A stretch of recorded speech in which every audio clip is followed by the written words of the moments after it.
यो मेरो नाक त कति थ्याप्छ हौ सुहाउँदै सुहाउँदैन मलाई त्यो थ्याप्छ भयो सुन्नु न हौ यहाँ हेर्नु न मेरो नाक त कति थ्याप्छ न थ्याप्छ छ सुहाउँदै सुहाएन हौ मलाई त यो नाक अनि यतिकै सहिरहेको छ त हौ किन चुचो पार्नु लौ न केही उपाय छैन यो मेरो नाक अलिक चुचो बनाउनु लागिरहेको छ चुचो बनाउने उपाय छ भने के गरिदिनु न हौ अब डक्टरकोमा गएर यसो मलम सलम लगाउनु पर्छ अनि अलिक चुचो हुन्छ त लु न लु बुढा गएर ल्याइदिनु न प्लिज मलाई दबाई ल्याइदिनु अब तिमी भन्छौ भने म गएर मलम ल्याइदिन्छु नि त आहा अब त मेरो नाक चुच्यो राम्रो हुने सबैले कति राम्रो नाक भन्छ हजुर यो तपाईँ पसल हो त हजुर के चाहिएको होला मलाई त्यो एउटा मलम दिनु पर्यो यो मेरो बुढीको नाक अलि सानो थेप्चो छ कि त्यसलाई अलिकति ठुलो दिनु पनि ठुलो बनाउने मलम दिनु पर्यो ए त्यो मलम छ एउटा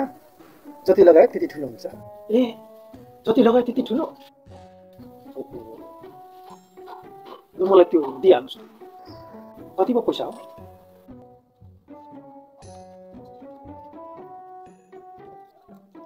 सुन्नुहोस् सुन्नुहोस्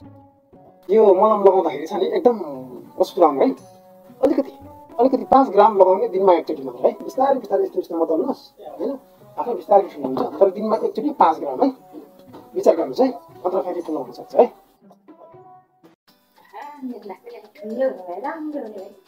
कतिखेर हुन्छ मलम लिएर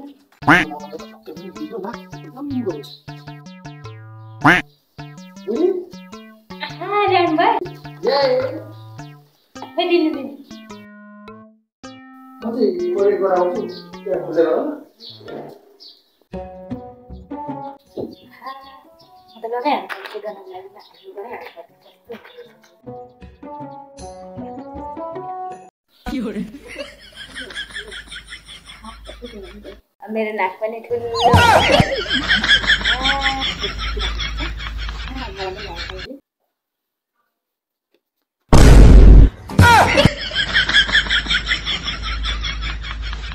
के भयो ए मेरो नाक राम्रो भयो के